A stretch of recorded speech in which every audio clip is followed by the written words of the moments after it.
ناظرین، بہت بڑی خبر سامنے آئی ہے کہ یمن نے اسرائیل کا ایک اور جہاز قبضے میں لے لیا ہے، اور اس طرح 3 جہاز ہیں جو اس وقت قبضے میں جا چکے ہیں، جبکہ 5 سے زیادہ ایسے جہاز ہیں جن کو نشانہ بنایا گیا، جن پر حملہ کیا گیا، جن میں سے کچھ ایسے بھی تھے جو اس حملے کے نتیجے میں سروائیو نہیں کر سکے اور ڈوب گئے۔ اتنی ان پر آگ بھڑک اٹھی، ان کا سارا سامان جل کر خاک ہو گیا اور پورا جہاز ہی ڈوب گیا۔ تو اب جو تیسرا جہاز ہے اس کو قبضے میں لیا گیا ہے۔ سب سے بڑی ڈیولپمنٹ ہے، جس کے بعد حالات انتہائی خراب ہو چکے ہیں۔ یمن روز بروز اپنے حملے بڑھاتا جا رہا ہے، اور اب اسرائیل کے جہازوں کے لیے اس ریڈ سی سے گزرنا انتہائی ناممکن کے قریب ہو گیا۔ اور اس میں بھی بڑی انٹرسٹنگ بات ہے کہ انہوں نے کسی اور ملک کا جھنڈا لگایا ہوا تھا، اتنے وہ خوفزدہ ہو چکے ہیں۔ جبکہ دوسری جو خبر ہے وہ بھی بہت بڑی خبر ہے، اور وہ خبر یہ ہے کہ اسرائیل اور سیریا کے درمیان اب ایک بڑی جنگ کا آغاز ہو گیا ہے۔ اسرائیل نے شام کے 2 ایئرپورٹس دمشق اور الیپو پر حملہ کیا ہے، جس کے بعد حالات بہت زیادہ خراب ہو گئے ہیں، اور آج رات شام کی طرف سے بہت بڑے حملے کی توقع ہے۔ اس کے بارے میں بھی آپ کو آگاہ کریں گے۔ جبکہ غزہ میں معاہدہ ختم ہونے میں 24 گھنٹے سے بھی کم کا وقت رہ گیا ہے، تو اب وہاں پر کیا صورتحال بننے والی ہے؟ اب اگر جنگ شروع ہوتی ہے تو وہ تاریخ کی سب سے خونخوار جنگ وہاں پر ہونے والی ہے، اور پورا مڈل ایسٹ اس کو جنگ میں جانے سے کوئی نہیں روک سکتا، اور الٹیمیٹلی آپ کا پوری دنیا اس جنگ میں شامل ہو جائے گی۔ ایک تیسری عالمی جنگ چھڑ جائے گی۔ تو اس طرح سے ایک بڑی جنگ چھڑنے سے، سمجھ لیں کہ تیسری عالمی جنگ چھڑنے سے صرف چند گھنٹے ہم باقی رہ گئے ہیں۔ تو اب دیکھنا ہے کہ وہاں پر کیا فیصلہ ہوگا۔ وہ جو ممکنات ہیں اور جو خبریں ہیں، ڈیولپمنٹس ہیں، وہ بھی آپ کے ساتھ شیئر کریں گے۔ جن لوگوں نے چینل کو سبسکرائب نہیں کیا، سب سے پہلے چینل کو سبسکرائب کر لیں تاکہ ہر آنے والی ویڈیو آپ تک پہنچ سکے۔ سب سے پہلے ہم آپ کو یمن کے حوالے سے اپڈیٹ کرتے ہیں۔ یمن اچانک سے اس پورے مڈل ایسٹ میں ایک بڑا میجر پلیئر ثابت ہوا ہے۔ حالانکہ پہلے دن جو انہوں نے وار ڈکلیئر کی تھی، اس پر ایکسپرٹس کی رائے یہ تھی کہ یمن بے شک اس نے وار ڈکلیئر کر دی ہے، لیکن یہ اسرائیل کے لیے اتنا زیادہ ٹربل پیدا نہیں کر سکے گا۔ اس کی وجہ یہ تھی کہ یہ بارڈر سے بہت زیادہ دور ہے، اسرائیل کے بارڈر سے بہت زیادہ دور ہے۔ جس طرح حزب اللہ یا پھر سیریا سے اسرائیل کو نقصان پہنچایا جا سکتا ہے، اتنا نقصان یمن نہیں پہنچا سکتا، کیونکہ اس کے جتنے بھی میزائل جائیں گے اور راکٹس جائیں گے وہ رستے میں تباہ ہو جائیں گے، اس لیے یہ کوئی میجر رول پلے نہیں کر سکے گا۔ لیکن پھر یمن نے اپنی اسٹریٹجی بدلی، اور انہوں نے کہا کہ ان کے جہاز تو ہمارے دروازے سے گزر رہے ہیں، ان کو کیوں نہ پکڑا جائے۔ تو جب سے اس نے یہ اسٹریٹجی پکڑی ہے، وہ گلوبل جو ہے پورا اس کا توجہ ہو گئی ہے، عالمی توجہ کا وہ مرکز بن گیا ہے، کیونکہ یہ جو ریڈ سی ہے یہ عالمی روٹ ہے، یہ گلوبل روٹ ہے ٹریڈ کا۔ پوری دنیا میں یورپ، امریکہ، آسٹریلیا اور ایشیا، اگر آپ نے ٹریڈ کرنی ہے تو اسی روٹ سے آپ نے گزر کر جانا ہے۔ تو اس طرح اس پر ان کی جو ملکیت ہوئی ہے، ان کی منوپلی ہوئی ہے، اس نے یمن کو بہت زیادہ پاور دے دی ہے، اور اس کا وہ پورے طریقے سے استعمال کر رہا ہے۔ اب یہ بڑی خبر سامنے آئی ہے کہ انہوں نے تیسرا جہاز پکڑ لیا ہے۔ اس سے پہلے 2 جہاز پکڑے گئے ہیں، جن میں سے ایک ان کے بلینئر کا ہے، جو کہ چوتھا بڑا امیر ترین آدمی ہے، جبکہ یہ جو جہاز پکڑا گیا ہے یہ ان کا سب سے جو امیر آدمی ہے، اس کا یہ جہاز ہے، آئل اوفر ان کا نام ہے۔ اس کا آپ تصویر بھی دیکھ لیں، اس کا جناب یہ جہاز، اور اس میں انٹرسٹنگلی اس پر ہے کیا، آئل ٹینکرز ہیں۔ اسرائیل کے لیے تیل جا رہا تھا، جس کو جناب پکڑا ہے یمن کی جانب سے۔ تو اس طرح بہت نقصان ہوا ہے اسرائیل کو، اور ان کی سپلائی جو ہے وہ اسی طرح روزانہ کی بنیاد پر متاثر ہو رہی ہے۔ اور اگر آپ میپ پر دیکھیں جہاں سے یہ پکڑا گیا ہے، تو گلف آف ایڈن یہ علاقہ ہے، یعنی یہ باب المنڈب سے نہیں پکڑا گیا بلکہ گلف آف ایڈن سے پکڑا گیا، جو کہ انڈین اوشن میں آتا ہے۔ یہاں سے اس شپ کو قبضے میں لیا گیا ہے۔ اور فوری جو خبر سامنے آئی اس میں یہ تھا کہ کوئی ان نون گن مین آئے ہیں، انہوں نے شپ کو قبضے میں لیا ہے۔ بعد میں پھر یہ ریویل ہوا کہ یہ یمن نے ہی اس کو اپنے قبضے میں لیا ہے۔ تو اب تیسرا جہاز ان کے پاس جا چکا ہے۔ اس میں بڑی انٹرسٹنگ بات یہ ہے کہ اس جہاز پر انہوں نے لائبیریا کا جھنڈا لگایا ہوا تھا۔ اب لائبیریا جو ہے یہ ایک افریقہ کا ایک مطلب غریب سا ملک ہے، اس کا انہوں نے جھنڈا اپنے جہاز پر لگایا ہوا تھا۔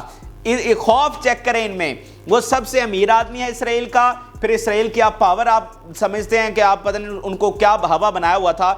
उन्होंने अपने झंडे उतार लिए हैं। और भाई कोई कितनी भी बुज़दिल कौम क्यों ना हो, वो अपने मुल्क का झंडा फिर भी नहीं उतारती। तो ये जनाब इतने बहादुर हैं कि इन्होंने अपने जहाज़ों से झंडे उतारे हुए हैं यमन के डर से। तो इस पर लाइबेरिया का जनाब झंडा लगा हुआ था, लेकिन फिर भी उन्होंने अपनी इंटेलिजेंस के इंफॉर्मेशन की बुनियाद पर पकड़ लिया कि ये जहाज़ जो जा रहा है ये लाइबेरिया का तो नहीं हो सकता, ये फिर यकीनन इसराइल का है। तो अब इस खबर के बाद और इस बड़ी डेवलपमेंट के बाद बहुत हालात इस रीजन में ख़राब हो चुके हैं, क्योंकि आप देखें ना कि इसराइल के लिए कितना बड़ा नुकसान है। जब इसराइल पर इंटरनली इतना प्रेशर है, उसकी बदनामी पूरी दुनिया में हो रही है कि ये गजा में जंग हारा है, इसने 79 लोगों को शहीद किया है, लेबनान से अलग महाज खुला हुआ है, सीरिया से अलग महाज खुल गया है। तो ऐसे में आपका जब वो चाहते हैं आपका जहाज पकड़ लेते हैं। हालांकि इस रीजन में इनकी बेसिस भी हैं, आपकी नेवी वहां पर है, जो अमेरिकन नेवी है वो वहां पर गश्त करती है। तो इन सारी पावर्स के बावजूद यमनी आपका जहाज पकड़े जा रहे हैं, और जब दिल चाहता है जैसा जहाज चाहते हैं वो पकड़ लेते हैं, और आपने उनके खौफ से झंडे उतार लिए हैं। तो ये कोई मामूली बात नहीं है। इसराइली मीडिया इस वक्त चीखो पुकार कर रहा है और नेतन्याहू पर मलामत कर रहा है कि तुम किस तरह के वज़ीर आज़म हो कि वहाँ लेबनान बॉर्डर पर हमारे साथ क्या हो रहा है, यहाँ गजा में हमारे टैंकों का कब्रिस्तान बन गया है, वहाँ समंदर में यमनी हमारे जहाज जला रहे हैं और तुम कुछ कर भी नहीं पा रहे हो। तो इस तरह हालात इसराइल के लिए बिल्कुल साजगार नहीं है। और ये जो इनके शिप्स पकड़े जा रहे हैं, इनकी इकॉनमी बहुत ज़्यादा तबाह हो रही है। देखें ना, यही उनका रूट है, वो दुनिया की सबसे बड़ी कंपनीज उनके अंडर हैं। अब उनके ऑपरेशंस पूरी तरह से मुतासर हो रहे हैं, तो उनकी इकॉनमी को रोजाना बिलियंस ऑफ डॉलर्स का नुकसान हो रहा है। फिर जो उसका ऑरा बना हुआ था कि ये कोई बड़ी पावरफुल स्टेट है, वो पाश पाश होकर रह गया है। फिर स्ट्रेटजी नाज़रीन ये है कि इन बिलियनर्स के जहाज क्यों पकड़े जा रहे हैं। स्ट्रेटजी ये है कि ये बिलियनर्स जाकर मजबूर करेंगे और प्रेशराइज करेंगे हुकूमत को कि जंग से पीछे हटो और जो गजा में है उस वहाँ पर सीज फायर करो। तो इस तरह ये एक स्ट्रेटजी है कि ये बिलियनर्स जाकर हुकूमत को मजबूर करेंगे। वैसे भी इसराइल अब जंग से दौड़ता हुआ ही हमें नजर आ रहा है, जो लेबनान पर इनके साथ हो रही है, जो अमेरिका ने इनको कहा है कि भाई हिजबुल्लाह से जंग ना छेड़ना, तो ये वहाँ से भी दौड़ते हुए हमें मैदानी जंग से नजर आ रहे हैं। सिर्फ मासूम बच्चों को शहीद कर रहे हैं, लेकिन फिर भी स्ट्रेटजी ये है कि मुकम्मल तौर पर सीज फायर करवाया जाए, क्योंकि सीज फायर का मतलब ही ये है कि इनको इबरतनाक शिकस्त हुई है। यानी मज़ामती तहरीक इनके इलाकों में घुसी, इनके बंदे मार दिए, इनके बंदे उठाकर लेकर गए, जब चाहा उनको आधों को छोड़ दिया और इनसे ज्यादा अपने छुड़वा लिए, और एट द एंड ये कुछ भी नहीं बिगाड़ सके और सीज फायर पर मजबूर हुए। तो ये इबरतनाक उनकी शिकस्त है। तो ये बेसिकली स्ट्रेटजी है। अब आपको शाम के हवाले से अपडेट करते हैं। सूरत हाल हर घंटे में खराब हो रही है और हर घंटे में हम बड़ी जंग की तरफ जा रहे हैं। शाम पर हमला किया गया इसराइल की जानिब से, उनका जो अलीपो का और दमिश्क का एयरपोर्ट है वहां पर हमला किया गया है। अब आप देखें तो ये दमिश्क का एयरपोर्ट मतलब काफी डीप है, आगे जाकर दूसरे बॉर्डर के साथ है। तो इसका मतलब इसराइल ने पूरा आपका सीरिया जाकर डीप उनको निशाना बनाया है। तो ये बहुत ही खतरनाक हमला है और सीरिया की जानिब से बड़ा सख्त रिएक्शन आया है और उन्होंने कहा कि हम प्रिपेयर कर रहे हैं और इनको बड़ा सख्त हम जवाब देंगे। इनके हमले का इससे भी दुगना जो है इनको जवाब दिया जाएगा और इनको सबक सिखाया जाएगा और इस चीज़ का बदला लिया जाएगा। अब सीरिया में रशियन जो हिमायत याफ्ता, ईरानी हिमायत याफ्ता बशारुल असद की हुकूमत है और बशारुल असद इस वक्त पूरी तरह से मज़ामती तहरीक को और हिजबुल्लाह को सपोर्ट कर रहा है, उनको हथियार दे रहा है, उनको एयर डिफेंस सिस्टम उसने दिया है और हर तरह की मदद जो रशिया देना चाहता है वो शाम ही के ज़रिए जा रही है। तो अब ये सारे मिलकर इसका जवाब देंगे और उसके बाद जब सीरिया ने जवाब देना है तो हालात और भी कशीदा हो जाने हैं। तो अगर आप पूरे रीजन में देख लें, ना ही कोई समंदर महफूज है, ना ही कोई इलाका महफूज है। यानी आप देखें ईरान से लेकर इराक, आपका शाम, आपका लेबनान, आपका जो है वो अंदर गजा, आपका वेस्ट बैंक, फिर मिस्र और जॉर्डन के हवाले से बहुत बड़ी खबरें आई हैं। और जो मिडल ईस्ट की तंजीमें हैं उन्होंने ऑलरेडी ऐलान कर दिया है कि अब हम मुकम्मल लिबरेशन के बगैर नहीं बैठने वाले, हम जंग जारी रखेंगे जब तक अमेरिका यहाँ से फारिग नहीं हो जाता, यहाँ से निकल नहीं जाता। तो इस पूरी पिक्चर को देखें तो आपको समझ आ जाएगी कि हम पहले ही इस जंग में कूद चुके हैं, कि इलाकाई जंग पहले ही शुरू हो चुकी है, लेकिन हर घंटे में उसकी शिद्दत में इजाफा हो रहा है। ये मिस्र शाम की सूरत हाल थी। अब आपको गजा के हवाले से बताते हैं जहां हालात बहुत ही क्रिटिकल मोमेंट पर हैं, बहुत ही क्रूशल घड़ी आ चुकी है, क्योंकि 24 घंटे से भी कम वक्त रह गया और फैसले बहुत बड़े करने हैं। फैसले करने हैं कि क्या इसराइल दोबारा से जंग में जाने वाला है या जो इबरतनाक उसको शिकस्त उठाना पड़ी है। देखें वो पूरी तरह से फंसा हुआ है, ना तो वो इस जंग से लीव कर सकता है क्योंकि जो इबरतनाक उसको शिकस्त हुई है उसने उसको फतह में भी तो बदलना है, अपना वजूद बरकरार रखने के लिए उसे ताकतवर भी तो दिखाना है। इस सूरत हाल में वो पुश बैक नहीं कर सकता। लेकिन जो आलमी प्रेशर है, जो उनके अंदर से पब्लिक का प्रेशर है, जो गवर्नमेंट का प्रेशर है, जो इधर से सारे मिडल ईस्ट के ममालिक इकट्ठे होकर उस पर हमला करने के लिए आ रहे हैं, वो जो उसको खतरा है, जो अमेरिका पीछे हटता हुआ नजर आ रहा है, तो इस तरह वो आगे बढ़ भी नहीं सकता। तो इस तरह वो पूरी तरह से ट्रैप हुआ है। तो इस जंग का सबसे क्रूशल ये घंटे चल रहे हैं और आने वाला टाइम बहुत इंपॉर्टेंट है जिसमें फैसला होगा कि क्या ये जंग दोबारा से शुरू होने वाली है या फिर एक पक्का सीज फायर होने वाला है। तो आने वाले घंटे इस हवाले से बहुत इंपॉर्टेंट है। लेकिन मैं आपको पावर दिखाना चाहता हूं, मज़ामती तहरीक इस वक्त कितनी पावर में है और अगर ये दोबारा आएंगे तो इनके साथ क्या होगी आप देख लीजिए। मज़ामती तहरीक ने कहा कि अभी तक जो 49 डेज में वॉर हुई है हमने सिर्फ 10% अपनी कैपेबिलिटी इस्तेमाल की है, सिर्फ 10%, चाहे वो हथियारों की बात हो या फिर मैन पावर हो, सिर्फ 10% हमने इस्तेमाल किया, 90% बाकी है। तो तुम दोबारा आओ, फिर तुम्हारा वो हशर करेंगे कि दुनिया देखेगी। इसके अलावा आप बाइडन का बयान देखिए कि I am disappointed Hamas not releasing US nationals. भाई ये अमेरिकी सदर कह रहा है कि मैं डिसअपॉइंटेड हुआ हूं, यानी पूरी तरह से ये हार है। ये बयान पूरी तरह से आपके सामने शिकस्त रख रहा है कि अमेरिकी सदर डिसअपॉइंटेड हुआ है, यानी वो कुछ कर नहीं पा रहा, वो एक्शन लेने के काबिल नहीं रहा। अब वो मायूस ही हो सकता है। आपको पता है ना जो कमज़ोर होता है, जो हारा हुआ होता है, वो फिर इस तरह के बयान देता है, इनको ऐसा नहीं तो ऐसा करना चाहिए था, हमें बहुत मायूसी हुई, इन्होंने गलत किया। तो अब वो कह रहा है मुझे मायूसी हुई। पहले आपने देखा था कि ये सीधा ही जंग छेड़ देते थे, हम आ रहे हैं, हम ये कर देंगे, हम तुम्हें वो सबक सिखाएंगे, तुम्हारी नस्लें मिटा देंगे, तुम्हें सफ़ा हस्ती से मिटा देंगे, ये बयान देते थे। और आज कह रहे हैं कि हमें मायूसी हुई। तो ये देखिए कि ये एक बयान, सिर्फ वन लाइनर इस पूरी जंग का जो है वो खुलासा है कि जो इनके साथ हो रही है।